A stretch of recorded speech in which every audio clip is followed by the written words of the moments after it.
객관성, 주관을 배제하고 객관적인 사실을 전달하는 것은 기자들에게 가장 많이 요구되는 직업 윤리입니다.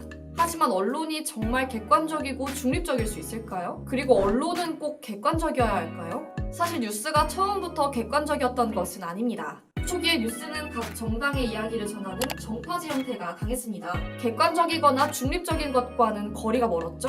객관주의 저널리즘은 1830년대부터 미국 언론을 중심으로 널리 퍼지기 시작했는데요. 학자들은 그 이유를 크게 세 가지로 설명합니다. 첫째, 상업주의의 확산 때문입니다. 19세기 미국 경제가 크게 성장하면서 신문에 광고를 하고 싶어하는 광고주들이 많이 늘어났습니다. 언론사들은 더 많은 독자를 확보해서 빠르게 증가하는 광고주들을 겨냥하고자 했죠. 더 많은 독자들을 확보하기 위해서는 특정한 정치적 성향을 보이기보다 객관적인 사실만을 전달하는 것이 더 유리했기 때문에 19세기 이후 객관주의가 널리 퍼지기 시작합니다. 두 번째는 기술의 발달 때문입니다. 19세기부터 기술의 발달로 뉴스를 더 먼 지역까지 보낼 수 있게 됩니다. 1846년에 설립된 AP통신은 민간 언론 최초로 미국 전역에 뉴스를 내보내기 시작합니다. 이후 언론사들은 더 많은 지역에서 기사가 이용될 수 있도록 지역색이나 정치색을 배제하려 했습니다. 또 당시만 해도 기사를 전송하는 비용이 아주 비쌌기 때문에 최대한 짧고 간결하게 핵심적인 사실만 전달하면서 객관주의가 널리 퍼지게 되었습니다. 마지막으로 당시 학계에 유행한 실증주의 확산 때문입니다. 실증주의는 모두가 똑같이 인식할 수 있는 절대적인 진실이 있고 우리가 주관을 배제하고 대상을 관찰한다면 진실을 알 수 있다는 믿음을 바탕으로 합니다.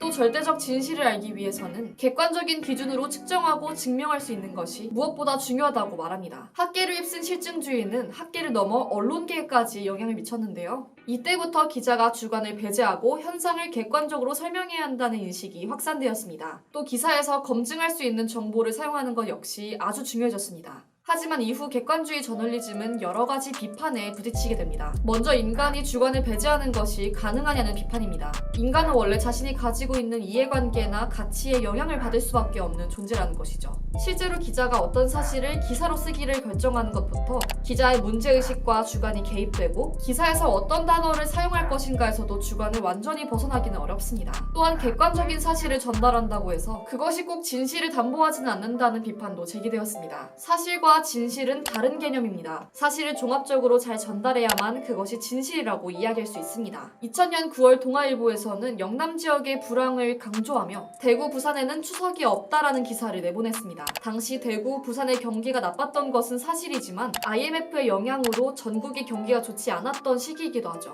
하지만 이 기사는 유독 영남 지역의 불황을 강조함으로써 호남 출신의 김대중 대통령이 호남에는 특혜를 베풀고 영남 지역은 구박하고 있다는 프레임을 형성했습니다. 이처럼 어떤 기사가 사실만을 전달했다고 해서 그것이 꼭 진실인 것은 아닙니다. 객관주의는 기자나 언론사가 자신을 방어하고 책임을 회피하려는 수단에 불과하다는 비판도 있습니다. 기자나 언론사는 항상 보도로 인한 소송에 휘말릴 가능성에 시달리고 있습니다. 하지만 객관적인 사실만을 보도할 경우 소송의 위험을 피할 수 있습니다. 어떤 사실을 객관적으로 직접 검증하는 것이 어려울 때 기자들이 사용할 수 있는 가장 쉬운 방식은 누군가의 발언을 그대로 인용하는 것입니다. 다른 사람의 발언을 있는 그대로 전달하는 것이기 때문에 기자는 주관적이라는 비판을 피할 수 있죠. 이 때문에 한국 언론은 인용을 너무 많이 해서 따옴표 저널리즘이라는 오명까지 얻었는데요. 사실 기사에서 인용된 것들은 대부분 기자가 전적으로 동의하는 말입니다. 미국의 언론학자 게이 터크만은 인용이 객관적인 것처럼 보이지만 실제로는 기자의 의견을 감추어 표현하는 전략이며 객관주의를 흉내낸 것에 불과하다고 비판했습니다. 마지막으로 객관주의가 기존의 권력 질서를 재생산한다는 주장입니다. 객관주의를 따르면서 기계적인 균형이나 중립만을 강조하면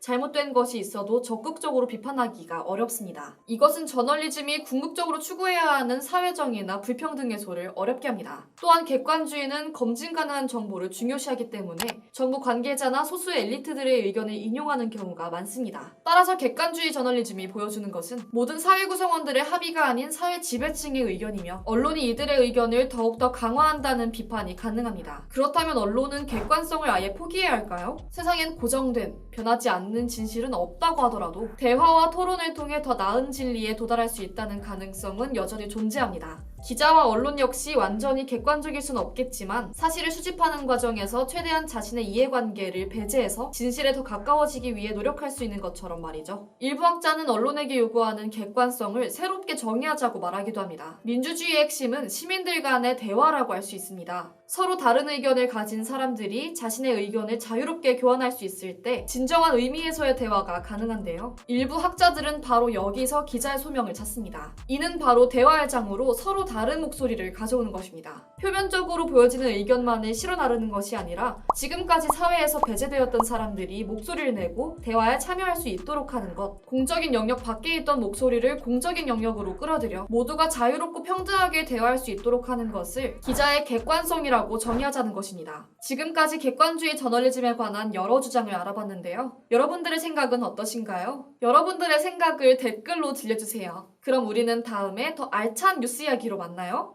좋아요와 구독 누르는 거 잊지 마세요. 그럼 안녕!